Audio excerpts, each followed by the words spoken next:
High বন্ধুরা, এটা আমাদের বাড়ির পাশের পুজো মণ্ডপ বেলতলা ক্লাবের।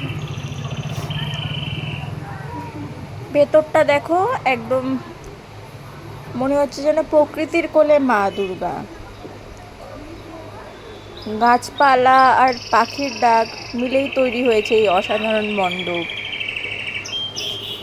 দেখতে পাচ্ছ, সবুজে ঘেরা এই মণ্ডপে মা দুর্গা যেন প্রকৃতির সাথেই মিলেমিশে আছেন। চলুন দেখে নিই। গাছের পাতা আর প্রকৃতির সাজে তৈরি হয়েছে এই বেলতলা ক্লাবের দুর্গমণ্ডপ।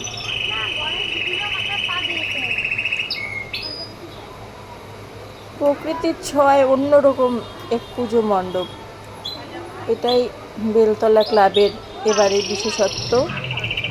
আপনাদের যদি ভালো লাগে তবে অবশ্যই কমেন্টে জানাবেন, আর চ্যানেলটা সাবস্ক্রাইব করতে কিন্তু ভুলবেন না, আর একটা লাইক করে দিবেন।